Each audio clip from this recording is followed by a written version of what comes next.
Baik. Bab yang baru yaitu al-mukhassisu al-munfasil. Bab mukhassis munfasil. Pengkhusus yang bentuknya terpisah. Pengkhusus tapi bentuknya terpisah. Kita baca keterangan penulis. Al-mukhassisul munfasil, pengkhusus yang bentuknya terpisah,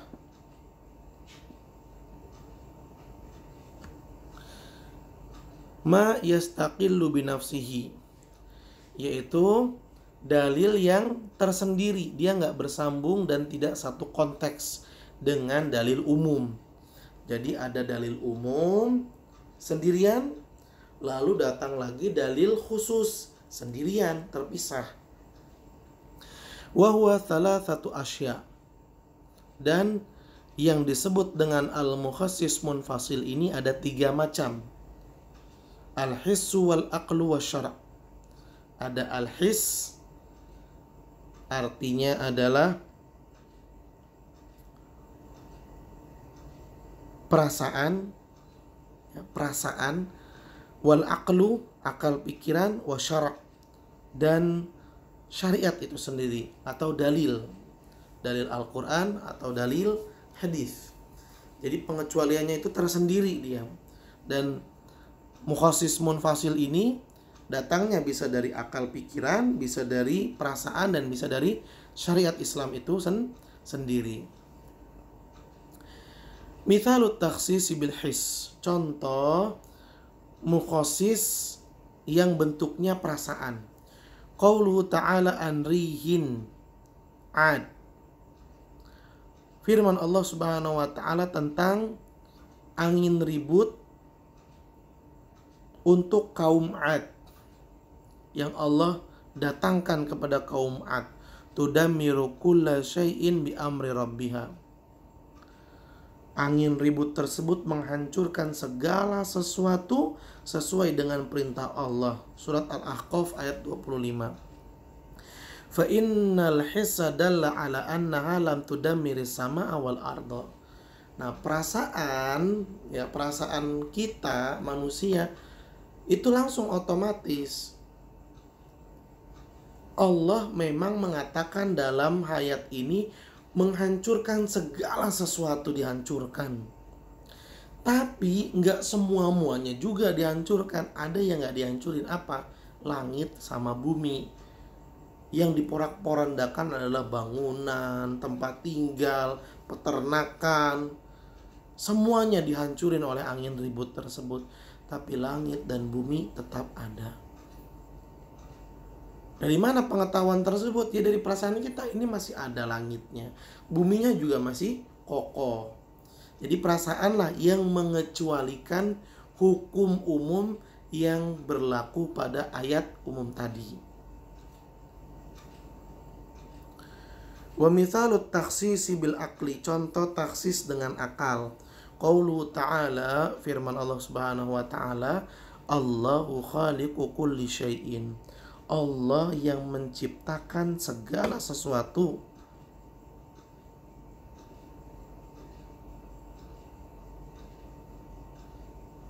Dalam surat Az-Zumar ayat 62.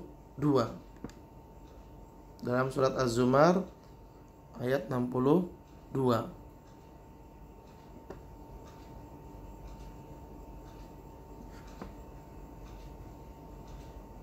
Fa innal aqla dalla ala anna dzati ta'ala ghairu makhluqatin.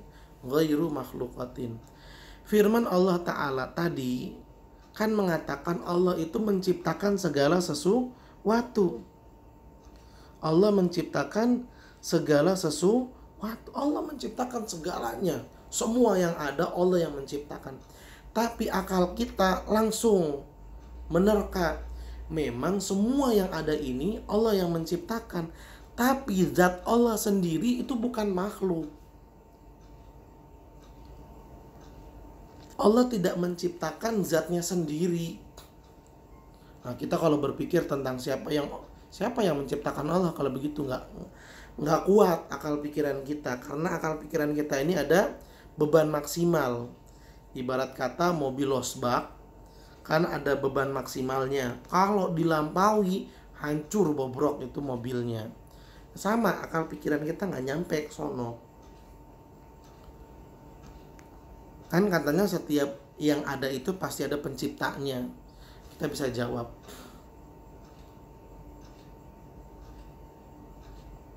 angka 1, ya kita bilang angka 1.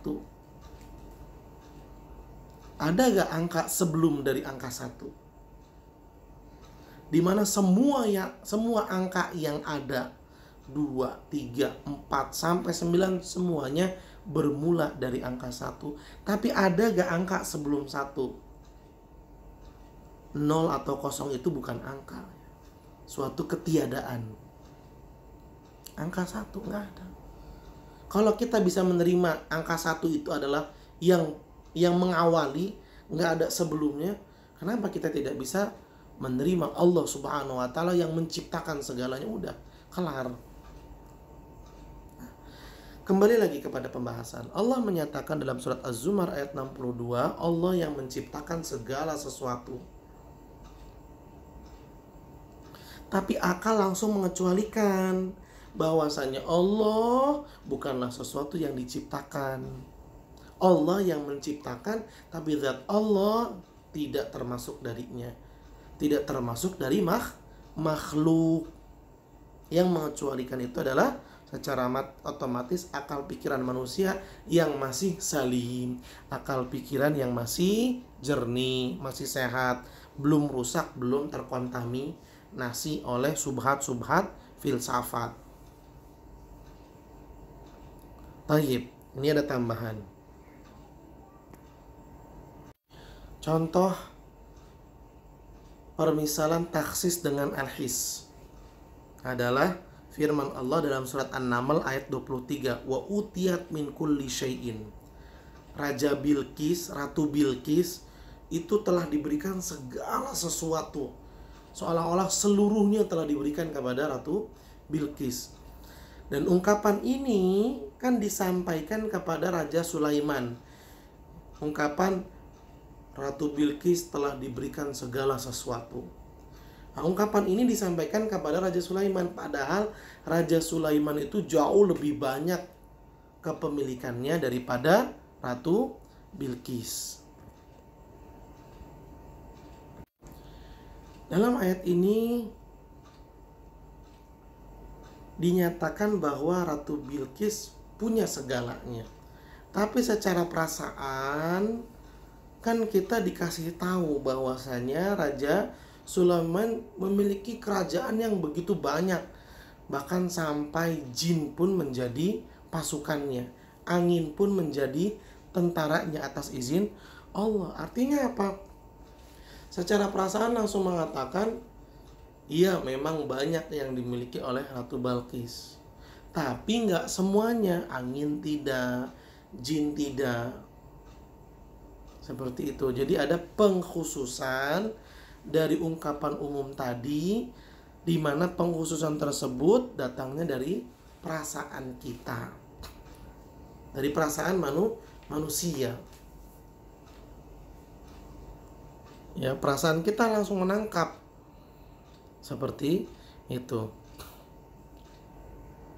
Nah, perbedaan antara mukhassis munfasil dengan al-his, perasaan, dan dengan akal. Kalau perasaan kita menangkap, ya, melihatnya langsung, seperti yang dikatakan oleh Allah Subhanahu wa Ta'ala, angin ribut yang dikirim kepada kaum Ad itu memporak-porandakan segalanya. Tapi kan kita bisa melihat, ya, mata kita merasa bahwa langit dan bumi tidak menjadi sesuatu yang diluluh lantahkan. Adapun akal ini yang langsung mencerna akal pikiran kita. Ada kalimat umum, tapi akal pikiran kita langsung mencerna bahwa nggak semuanya itu termasuk dalam ungkapan umum. Contohnya tadi firman Allah Subhanahu wa Ta'ala, di mana Allah mengatakan Allah menciptakan segala sesuatu. Allah menciptakan segala sesuatu, tapi akal kita langsung menerima, mencernanya. Kalau Allah zatnya itu tidak termasuk dari makhluk, dari yang diciptakan. Itu akal kita yang mengkhususkannya, langsung memahaminya akal kita. Itu dia perbedaan antara taksis bil akli wa taksis bil hissi. Baik, kemudian penulis mengatakan wa minal ulama iman yara anna ma khussa bil hissi wal akli laisa minal amil makhsus wa innama huwa minal am alladhi urida bihil khusus idil makhsus lam yakun muradan indal mutakallim walal mukhatab min awalil amri wa hadhihi haqiqatul am alladhi urida bihil khusus. Nah, ini ada silang pendapat ya dari penamaan saja. Ada sebagian ulama berpendapat bahwa mengkhususkan kalimat yang umum dengan al-his, dengan perasaan, atau dengan al-aqlu, mengkhususkan ungkapan yang umum dengan akal dan dengan al-his, itu bukanlah al-am yang dikhususkan. Bukanlah umum, ungkapan umum kemudian dikhususkan, bukan. Wa inna ma huwa minal am alladhi urida bihil khusus. Tapi ungkapan tersebut adalah ungkapan yang umum, cuman dimaksudkan untuk sesuatu yang khusus. Idil maksus lam yakun muradan indal mutakallim. Yang dikhususkan itu memang tidak diinginkan oleh si pembicara. Yang dikhususkan itu memang bukan yang dituju oleh si pembicara. Walal mukhatab min awalil amri, dan bukan pula yang dipahami oleh lawan bicara sejak dari pertama kali ungkapan disampaikan. Wa hadhihi haqiqatul am alladhi urida bihil khusus. Dan inilah yang dimaksud dengan ungkapan umum tapi tujuannya khusus. Baik, Ustaz ulang lagi ya. Itu kan kita terjemahkan dari tulisan penulis. Maksudnya begini, kalau ada ungkapan umum, lalu dikhususkan ungkapan umum tersebut lewat akal, bukan dengan dalil, tapi lewat akal atau lewat perasaan kita, mata, telinga, lewat prasangka kita, lewat indera kita. Kalau ada ungkapan umum dikhususkan dengan dua hal tadi, maka itu tidak disebut dengan ungkapan umum yang dikhususkan, tidak. Kalau ungkapan umum yang dikhususkan itu contohnya adalah ungkapan umum yang dikhususkan dengan al-istithna. Nah, itu namanya ungkapan umum al-makhsus yang dikhususkan. Tapi kalau dikhususkan dengan akal atau dengan panca indera, itu tidak disebut dengan ungkapan yang tadinya umum lalu dikhususkan, tidak. Lalu dibilang apa yang seperti ini? Ungkapan yang dikhususkan dengan akal dan dengan panca indera itu disebut dengan al-am urida bihil khusus. Ungkapan yang umum tapi maksudnya khusus, nggak semuanya. Ungkapannya memang umum tapi maksudnya khusus. Idil maksus lam yakun muradan indal mutakallim walal mukhatab min awalil amr. Karena si pembicara sama yang lawan bicara yang dengar itu dari pertama juga langsung paham bahwa yang dimaksud bukan semuanya tapi tujuannya tertentu. Allah bilang angin ribut yang dikirim ke kaum Ad itu memporak-porandakan, meluluh lantakan, menghancurkan segalanya. Kalimat ini langsung dipahami kalau yang dimaksud segalanya itu bukan semuanya. Ada yang tetap selamat, tidak dihancurkan oleh angin ribut tersebut. Nah, yang tidak dihancurkan itu sudah dipahami dari awal ucapan. Sudah dipahami dari sejak beritahukan langit dan bumi masih ada.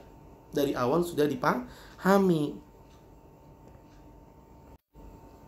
Oleh karenanya ini disebut dengan al-am urida bihil khusus. Ini hanya perbedaan pendapat ya. Intinya ada dua ungkapan. Al-amul maksus, ungkapan yang tadinya umum kemudian dikhususkan. Tadinya umum kemudian dikhususkan, dikecualikan darinya. Kemudian ada ungkapan al-am urida bihil khusus. Ungkapannya umum tapi maksudnya khusus. Ungkapannya umum tapi maksudnya khusus. Gak semuanya, hanya pada tujuan tertentu. Bedain ya. Kalau yang pertama, asalnya dia umum, berlaku ke semuanya. Kemudian datang dari lain mengkhususkannya. Itu namanya al-am al-maksus. Tadinya umum, kemudian berubah jadi maksus. Istilah yang kedua, al-am urida bihil khusus. Ungkapannya umum, tapi maksudnya khusus. Jadi dari awal tujuannya adalah khusus. Dia bukanlah ungkapan yang tujuannya umum. Bukan, dari awal tujuannya udah khusus. Itu am urida bihil khusus. Contoh am urida bihil khusus adalah ungkapan yang tadinya umum tapi dikecualikan oleh akal dan oleh panca indera. Itu namanya am urida bihil khusus. Namun sebagian ulama nggak membedakan mau yang dikecualikan oleh akal dan perasaan atau dengan yang lainnya, sama aja disebut dengan al-amul maksus. Ya, ini perbedaan ulama saja. Ada yang udah pokoknya semua yang dikhususkan disebut dengan al-am al-maksus semuanya. Tapi pendapat ulama yang lain mengatakan al-amul maksus hanyalah ungkapan umum yang dikecualikan bukan dengan akal dan perasaan. Itu namanya am maksus. Kalau dikhususkannya dengan akal dan perasaan, itu namanya al-am urida bihil khusus. Tolong dipahami, dicatat baik-baik supaya kita pemahamannya nggak acak-acakan. Tayyib. Wa amma takhsisu bi syar'i. Contoh pengkhususan dengan dalil syar'i. Fa innal kitaba wa sunnata yukhassisu kullu minhuma bimithlihima. Berarti pengkhususnya itu bukan dari perasaan, bukan dari akal, tapi dari dalil yang lainnya. Ada dalil yang mengkhususkannya. Nah, taksis dengan dalil syar'i ini adalah taksis yang datangnya dari Al-Quran atau dari Sunnah, di mana Al-Quran dan Sunnah bisa mengkhususkan. Al-Quran mengkhususkan Al-Quran, ayat Al-Quran yang satu mengkhususkan ayat Al-Quran yang lain. Atau hadis yang satu mengkhususkan hadis yang lain. Atau silang, ada ayat umum dikhususkan oleh hadis. Ada hadis yang umum, ya, Al-Quran yang mengkhususkannya. Baik. Wabil ijma'i wal qiyas, dan tidak sampai di Al-Quran dan hadis saja, ijma dan qiyas pun bisa mengkhususkan. Yang tadinya umum menyeluruh bisa menjadi dikhususkan oleh ijma dan qiyas.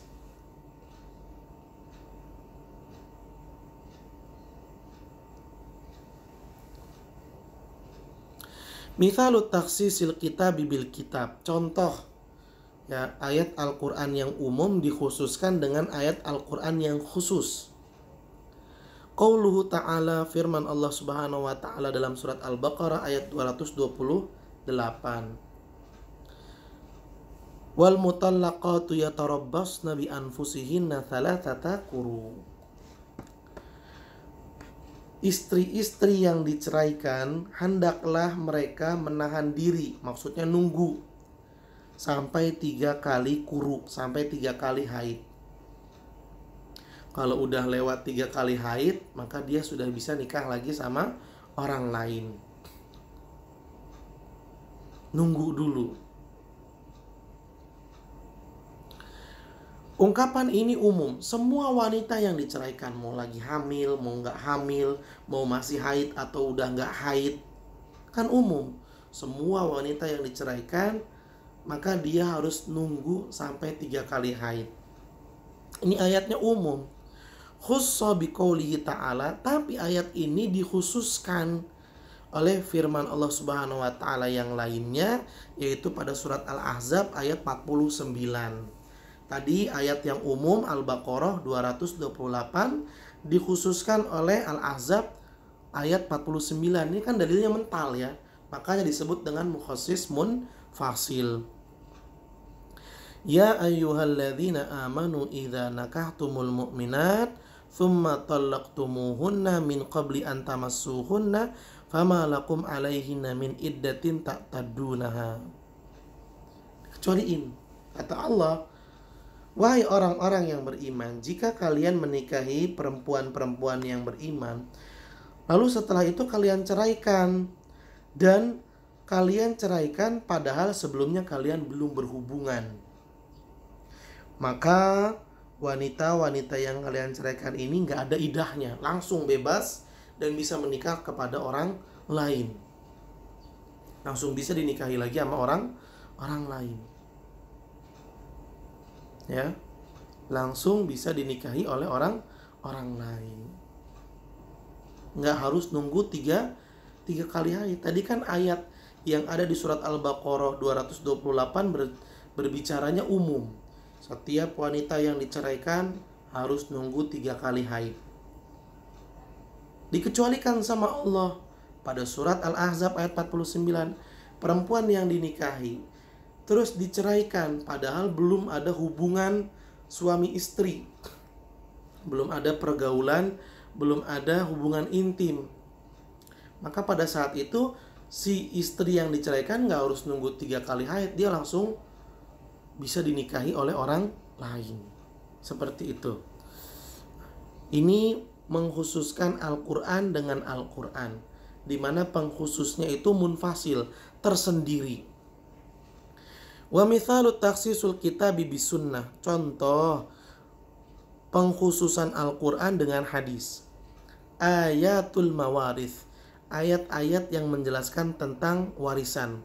Kaqauli ta'ala, contohnya firman Allah Subhanahu wa ta'ala, yusikumullahu fi auladikum lidzakari mithlu hadzil unsayain. Allah berfirman dalam surat An-Nisa ayat 11, Allah mensyariatkan bagimu pembagian warisan untuk anak-anakmu, yaitu bagian seorang laki-laki sama dengan bagian 2 orang anak perempuan. Wa nahwiha, dan ayat-ayat yang semisal dengan ayat-ayat warisan ini. Khussa biqauli sallallahu alaihi wasallam, ayat warisan ini dikecualikan, dikhususkan dengan sabda Nabi sallallahu alaihi wasallam, la yarithul muslimul kafira walal kafirul muslima. Orang Islam tidak bisa mewarisi hartanya orang kafir. Orang kafir tidak bisa mewarisi hartanya orang Islam. Artinya, kalau ada seorang ayah beragama Islam, anaknya kafir, nah anak yang kafir ini nggak dapat harta warisan. Padahal pada surat An-Nisa ayat 11 tadi Allah bilang, Allah telah mensyariatkan untuk membagi harta warisan kepada anak-anakmu. Mau anaknya kafir, mau anaknya Islam, tetap dapat. Ungkapan ayat umum, tapi dikhususkan oleh hadis Nabi Shallallahu Alaihi Wasallam, di mana kalau anaknya kafir, bapaknya Islam, si anak nggak bisa dapat harta warisan bapaknya. Demikian pula kalau bapaknya kafir, anaknya Islam, anaknya nggak bisa mewarisi. Ini dikecualikan. Oh, perbedaan agama berarti menghalangi seseorang dari warisan. Wa mithalu takhsis al-kitabi bil ijma. Contoh, ya, pengkhususan Al-Quran dengan ijma. Qauluhu ta'ala, firman Allah Subhanahu wa ta'ala,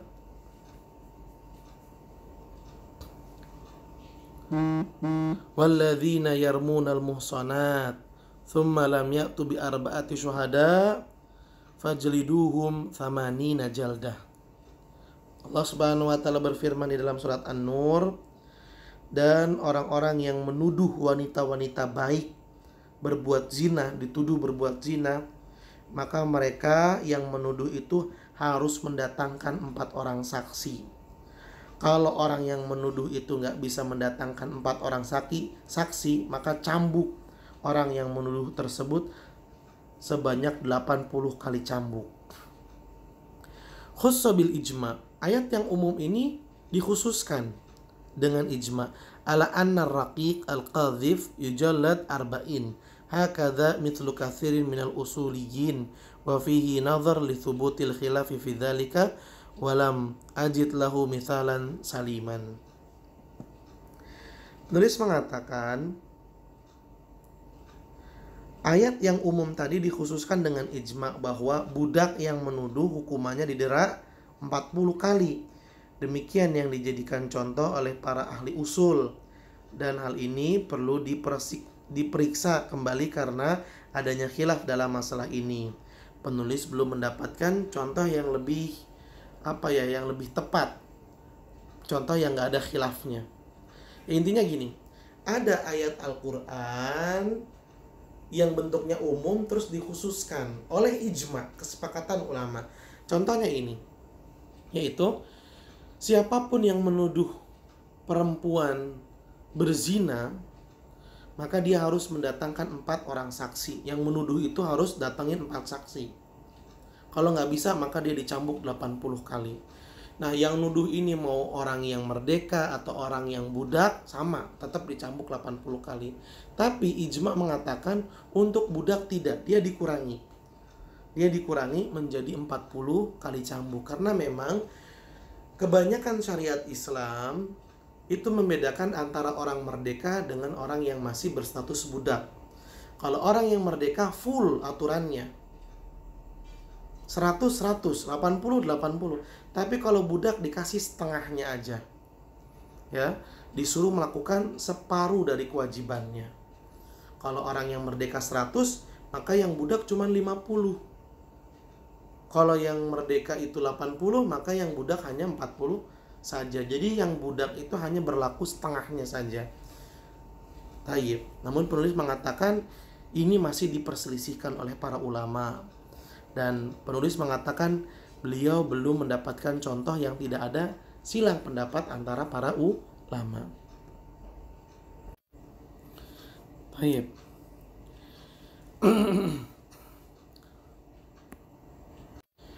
Ada tambahan. Yang pertama adalah pengkhususan ayat yang umum dengan hadis, di mana pada surat Al-Baqarah ayat 267 Allah Subhanahu wa taala berfirman, "Ya ayyuhalladzina amanu anfiqu min thayyibati ma kasabtum wa mimma akhrajna lakum minal ard." Wahai orang-orang yang beriman, zakatkanlah harta-harta baik yang kalian dapat dari apa yang Allah keluarkan dari perut bumi. Tanaman, ya, tumbuhan yang baik-baik yang kalian dapat dari tersebut, itu keluarkan zakatnya. Ini kan umum, semua tanaman, semua tumbuhan. Karena ayatnya berbunyi umum. Semua yang keluar dari perut bumi berupa tanaman, keluarkan zakatnya. Namun keumuman tersebut dikhususkan dengan hadis Nabi Shallallahu Alaihi Wasallam, di mana beliau Shallallahu Alaihi Wasallam mengatakan, laisa fil khadrawati shadaqatun. Sayur-mayur, sayur-sayuran, tanaman sayur itu tidak ada zakatnya. Sawi, bayam, kol kan termasuk tanaman yang keluar dari perut bumi, itu tidak ada kewajiban zakatnya. Wa fi haditsin akhar, dan juga dikhususkan dengan hadis yang lainnya. Contoh tanaman yang wajib untuk dikeluarkan zakatnya adalah gandum misalnya, beras atau jagung. Tapi kata Nabi Shallallahu Alaihi Wasallam, laisa fi maduna khamsatu ausukin sadaqah.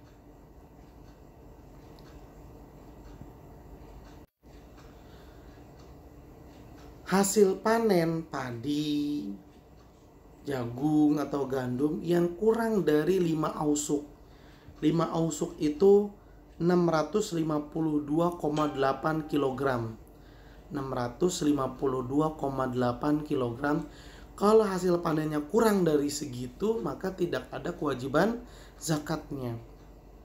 Maka keumuman ayat tadi, yaitu ayat 267 surat Al-Baqarah tentang kewajiban zakat tanaman, dikhususkan dengan 2 hadis Nabi Shallallahu Alaihi Wasallam ini, yaitu sayur-sayuran tidak ada kewajiban zakatnya, dan hasil panen yang kurang dari 652,8 kg nggak ada kewajiban zakatnya.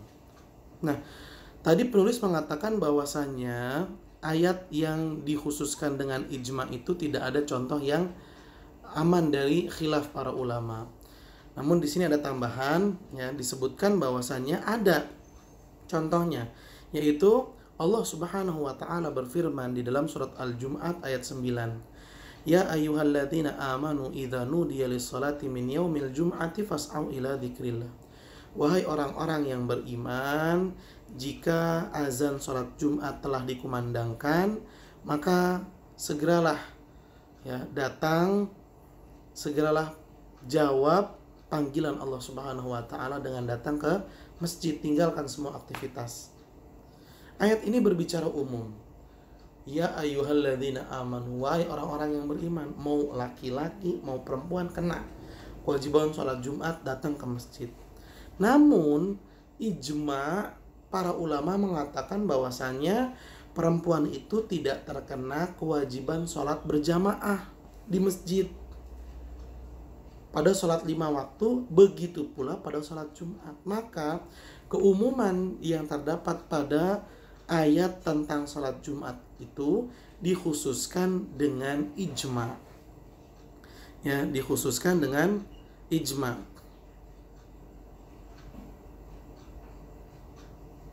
Dikhususkan dengan ijma. Seperti itu contohnya.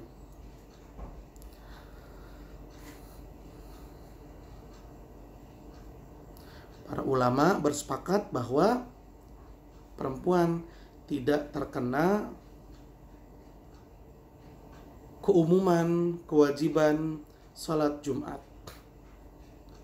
Contoh yang lainnya lagi, Allah Subhanahu wa taala mengatakan dalam ayat warisan, yusikumullahu fi auladikum. Allah telah mensyariatkan hak waris pada anak-anak kalian. Nah, ayat yang umum ini dikhususkan juga dengan ijma, di mana anak yang berstatus budak itu tidak bisa mewarisi. Kenapa?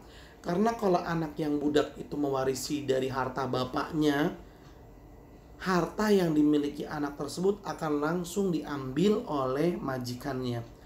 Jangankan harta, badannya saja itu punya majikan. Badan orang yang berstatus budak itu punya majikan, apalagi harta bendanya. Seperti itu.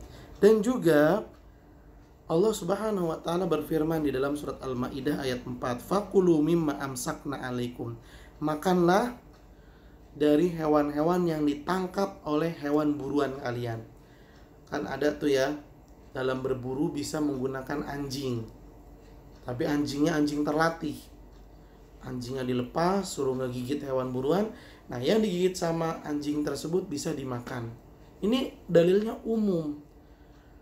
Apapun yang ditangkap sama hewan buruan kamu, silahkan kamu makan. Ini dalilnya umum. Apa aja bisa. Tapi ternyata, ya, ijma mengatakan boleh dimakan kalau memang binatang yang ditangkap itu binatang yang halal dimakan, seperti ayam, kelinci, kambing, atau yang lainnya. Tapi kalau yang ditangkap adalah hewan yang haram untuk dimakan, seperti babi misalnya yang ditangkap, maka nggak boleh dimakan. Seperti itu ya. Ayat ini bentuknya umum, boleh memakan semua hewan yang ditangkap oleh hewan buruan. Tapi ijma mengatakan yang boleh dimakan hanyalah hewan-hewan yang halal. Jika yang ditangkap hewan-hewan haram, maka ijma mengatakan itu tidak boleh dimakan. Ini contohnya. Baik, kita lanjutkan. Wa mithalu takhsisil kitab bil qiyas. Contoh pengkhususan Al-Qur'an dengan qiyas. Contoh pengkhususan Al-Qur'an dengan qiyas. Qaulu ta'ala, Allah Subhanahu wa ta'ala berfirman, Az-zaniyatu waz-zani fajlidu kulla wahidin minhuma mi'ata jaldatin. Dalam surat An-Nur ayat 2. Allah Subhanahu wa ta'ala berfirman, perempuan yang berzina, laki-laki yang berzina, maka cambuklah keduanya itu sebanyak 100 kali cambuk. Khussa biqiyasil abdi zani alal amati fi tasnif fi tansifil adab wal iqtisari ala khamsina jaldah alal masyhur. Nah, seperti yang tadi disebutkan bahwa banyak dari syariat Islam yang membedakan antara orang merdeka dengan orang yang berstatus budak. Kalau orang yang merdeka full mengerjakan syariat Islamnya. Tapi kalau orang yang berstatus budak, ada beberapa syariat yang cuma setengah dia lakukan. Nah, contohnya ini. Pada surat An-Nur ayat 2, Allah menyatakan laki-laki dan perempuan kalau berzina dicambuk 100 kali cambuk. Dicambuk 100 kali cambuk.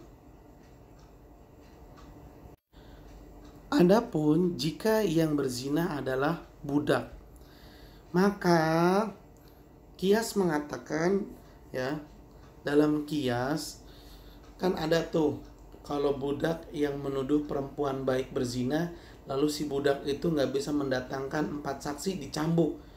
Kalau orang merdeka 80, berarti budak 40. Nah, di sini kalau yang berzina itu orang merdeka, cambuknya 100. Maka kalau budak berarti 50. Ini mengkiaskan. Kalau hukum yang pertama berkaitan dengan qadhaf, menuduh perempuan baik-baik berzina, hukumannya cambuk 80 kalau nggak bisa mendatangkan 4 orang saksi. Dalam hal ini aja budak cuman setengah, yaitu 40. Maka dalam urusan zina juga setengah dong, kan dikiasin. Ya, kalau yang berzina orang merdeka maka dicambuk 100 kali. Tapi kalau yang berzina itu budak, dicambuknya 50 kali. Ini pengkhususan ayat Al-Qur'an dengan qiyas. Wa mithalu takhsisu sunnati bil kitab. Contoh pengkhususan hadis dengan Al-Qur'an. Ada hadis yang bentuknya umum lalu dikhususkan dengan Al-Qur'an. Qauluhu sallallahu alaihi wasallam.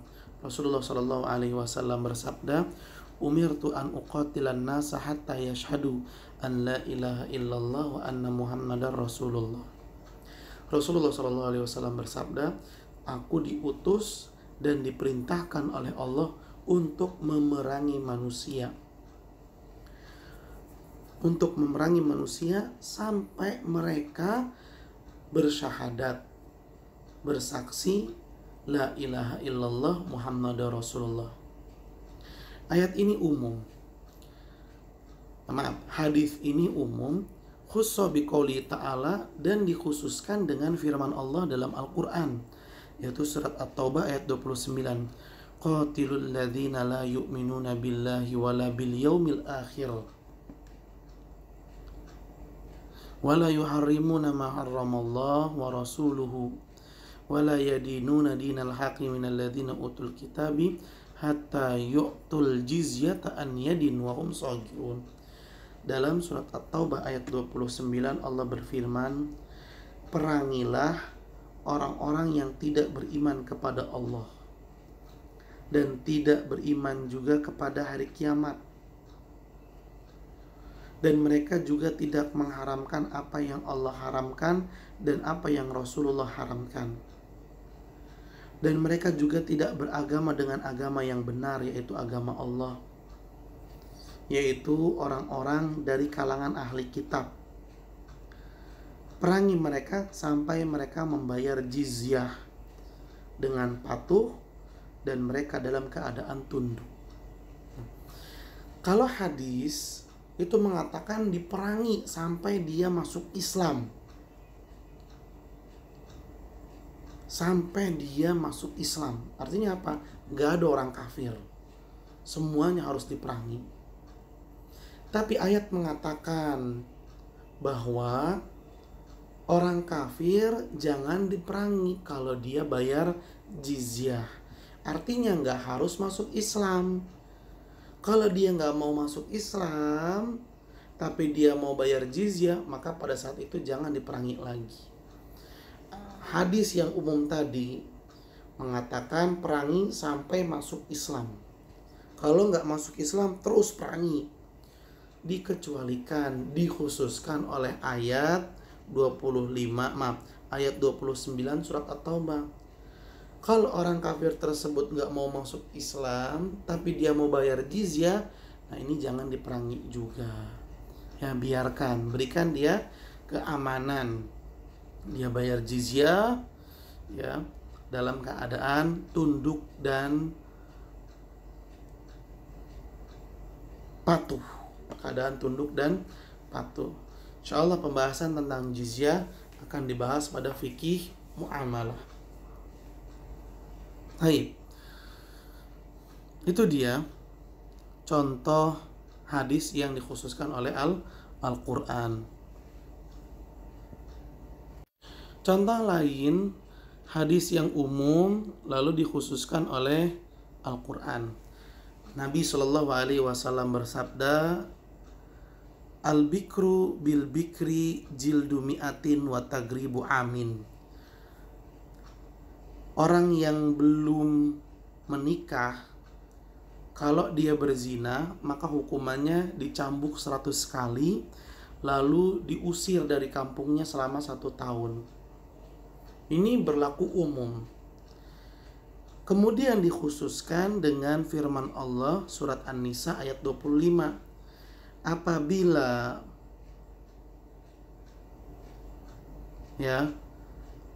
orang yang berzina itu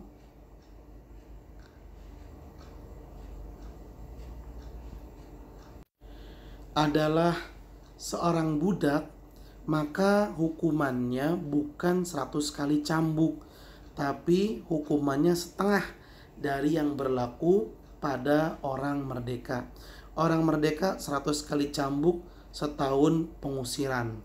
Berarti kalau budak 50 kali cambuk dan setengah tahun pengasingan atau pengusiran dari kampung halaman. Contoh yang lainnya, Rasulullah SAW bersabda, "Ma quti'a min hayyin fahuwa mayyitun." Anggota tubuh yang terpisah dari hewan masih hidup maka menjadi bangkai. Contoh, ada orang, dia punya kambing, tapi dia sayang banget sama kambing. Dia punya kambing dan dia sayang banget sama kambing tersebut. Suatu ketika dia lapar, pengen makan tapi gak punya persediaan makanan. Maka dengan berat hati, mau gak mau dia harus motong tuh kambing. Tapi dia sayang sama kambing tersebut. Akhirnya apa? Daripada nih kambing saya sembelih mati, lebih baik kakinya saya potong aja deh 1, kan masih bisa jalan juga. Ya, saya potong kakinya. Nah, yang terpotong dari hewan masih hidup itu jadi bangkai. Kalau jadi bangkai najis, nggak boleh dimakan. Nah, Nabi SAW mengatakan secara umum, pokoknya semua anggota tubuh yang terpisah dari binatang yang masih hidup itu jadi bangkai. Hadis ini umum, dikecualikan. Allah Subhanahu wa taala berfirman di dalam surat An-Nahl ayat 80. Wa min aswafiha wa aubariha wa ash'ariha. Allah berfirman, dan Allah menjadikan rumah-rumah bagimu sebagai tempat tinggal, dan Dia menjadikan rumah-rumah kemah dari kulit hewan ternak yang kamu merasa ringan membawanya pada waktu kamu bepergian dan pada waktu kamu bermukim. Dan Allah juga menjadikan dari bulu domba, bulu unta, dan bulu kambing. Aswaf, bulu domba. Aubar, bulu unta. Ash'ar, bulu kambing. Alat-alat rumah tangga dan kesenangan sampai waktu tertentu. Artinya apa? Dalam surat An-Nahl ayat 80 ini, Allah mengizinkan seseorang untuk memakai bulu domba lah, paling enggak ya. Kalau bulu unta, bulu apalagi, bulu kambing kita belum pernah lihat. Tapi kalau bulu domba kan banyak digunakan untuk perlengkapan rumah tangga seperti sweater. Nah, bulu domba itu kan diambilnya, dipotongnya ketika dombanya masih hidup. Ya, domba masih hidup, terus dia dicukur. Kalau melihat hadis tadi, secara umum itu bulu kan terpisah dari domba masih hidup. Nah, semua yang terpisah dari hewan hidup itu bangkai. Begitu kata Nabi SAW dalam hadis. Tapi dalam ayat dikecualikan. Nggak semua yang terpisah dari anggota tubuh hewan hidup jadi bangkai. Ada yang terpisah tapi nggak jadi bangkai. Contohnya bulunya, ya, bulu domba, bulu unta, dan bulu kambing. Seperti itu halal. Allah Subhanahu wa taala mengatakan bahwasanya bulu-bulu tersebut boleh dimanfaatkan, halal untuk digunakan. Kemudian contoh yang lainnya adalah contoh pengkhususan hadis dengan ayat. Rasulullah SAW bersabda, la yaqbalullah salata ahadikum idza ahdatha hatta yatawaddo. Allah Subhanahu wa taala tidak akan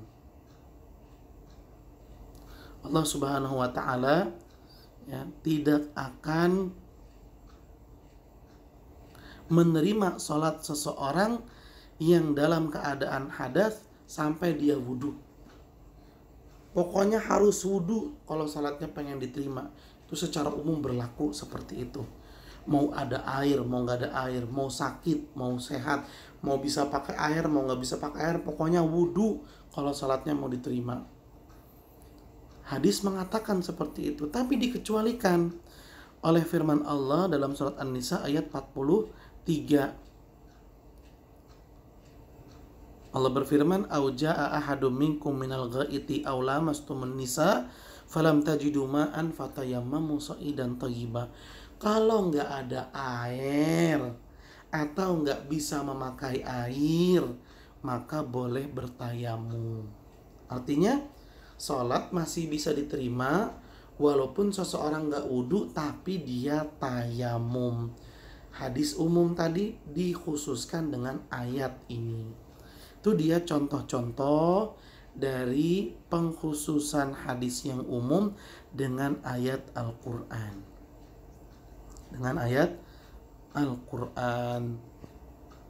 Lalu yang berikutnya, misalut takhsis sunnati bisunnah. Contoh pengkhususan sunnah hadis dengan hadis juga. Kalau tadi kan hadis dengan Al-Quran, sekarang hadis dengan hadis. Rasulullah SAW bersabda, fi masaqatis sama'i al-usyur. Tanaman yang diairi dengan air hujan, maka kewajiban zakatnya sebesar 1/10 dari hasil panennya. Khussa biqouli sallallahu alaihi wasallam, laisa fi maduna ausuk khamsati ausukin shadaqah. Hasil panen yang kurang dari 5 ausuk itu tidak ada kewajiban zakatnya. Tadi 5 ausuk adalah 652,8 kg.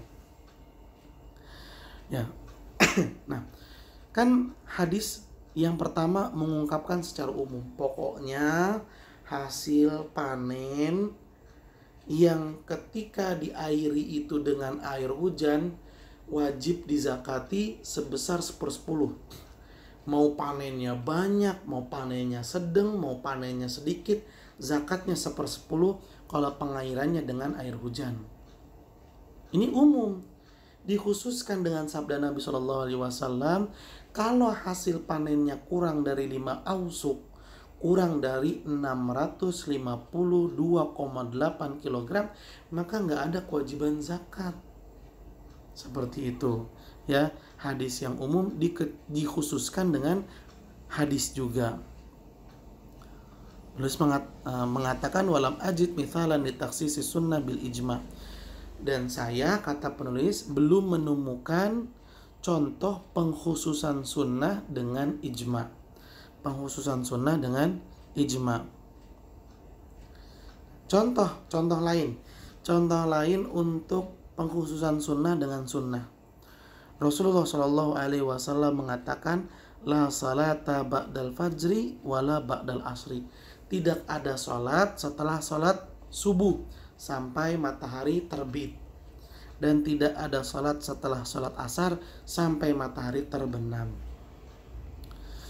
Hadis ini umum, pokoknya nggak boleh sholat setelah sholat asar dan nggak ada sholat setelah sholat subuh.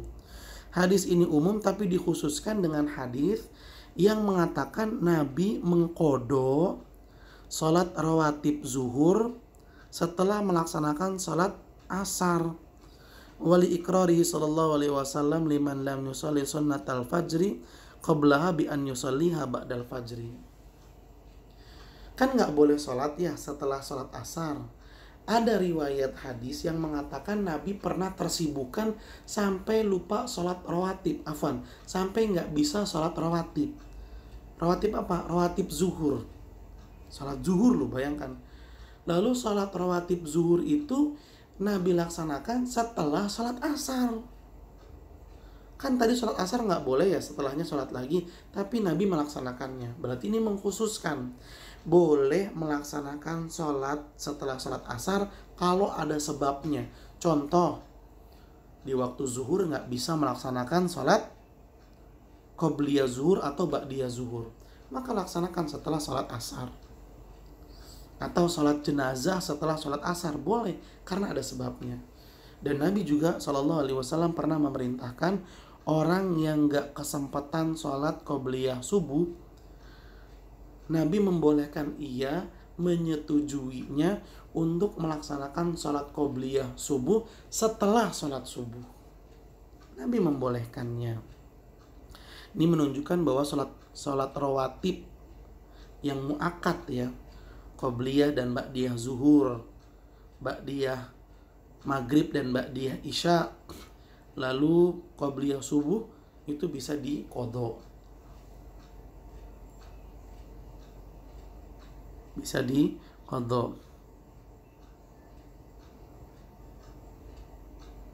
Nah, tadi penulis mengatakan bahwasannya beliau tidak menemukan contoh yang pengkhususan hadis dengan ijma. Nah, di sini ada tambahan. Contoh untuk dari kitab lain. Contoh untuk pengkhususan hadis dengan ijma, yaitu sabda Rasulullah Shallallahu Alaihi Wasallam, al-ma'u tahurun la yunajjisuhu syai'un. Air itu suci dan tidak ada sesuatu yang bisa menajiskannya. Air itu suci dan tidak ada sesuatu yang bisa menajiskannya. Hadis ini umum, intinya air itu suci, pokoknya air suci ya suci. Ijma mengatakan kalau air yang suci itu tercampurnya dengan benda najis lalu merubahnya, maka air yang suci tersebut pun menjadi najis.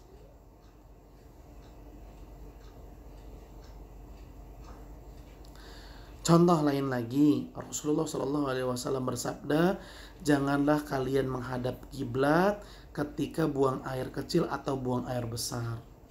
Ini umum, dikhususkan dengan ijma'nya para sahabat, di mana hal tersebut tidak berlaku pada bangunan. Kalau seseorang buang air besar atau buang air kecilnya di dalam ruangan, kayak toilet, kamar mandi, atau WC, maka tidak mengapa jika dia menghadap kiblat. Yang nggak boleh menghadap kiblat berarti buang air besar, buang air kecil di tanah terbuka. Baik, pembahasan yang terakhir, pengkhususan sunnah dengan kias. Pengkhususan sunnah dengan kias. Contohnya adalah sabda Nabi Shallallahu Alaihi Wasallam, orang yang belum menikah jika dia berzina maka dicambuk 100 kali dan diusir dari kampung halamannya selama 1 tahun. Dikhususkannya dengan kias. Kias apa? Yaitu kias tentang keadaan seorang budak. Budak itu kalau dia menuduh perempuan baik-baik berzina, tapi si budak nggak bisa mendatangkan 4 orang saksi, maka dalam syariat Islam si budak itu dicambuknya bukan 80 tapi setengahnya, yaitu 40. Ini dalam qadzaf. Nah, dalam permasalahan zina juga dikiaskan kondisi budak. Maka si budak kalau berzina dia nggak dicambuk 100 kali tapi dicambuknya 50 kali. Taib, itu dia ahibati fillah yang bisa kita pelajari pada kesempatan kali ini. Silahkan dicatat dengan rapi agar bisa dimurojaah dengan mudah. Semoga apa yang dibahas bisa mendatangkan ilmu yang bermanfaat dan ilmu yang barokah. Terima kasih banyak atas perhatiannya. Mohon maaf apabila ada kekurangan dan kesalahan. Kita akhiri dengan membaca doa kafaratul majlis. Subhanakallahumma wa bihamdika asyhadu an la ilaha illa anta astaghfiruka wa atubu ilaik. Billahi taufiq wal hidayah. Assalamualaikum warahmatullahi wabarakatuh.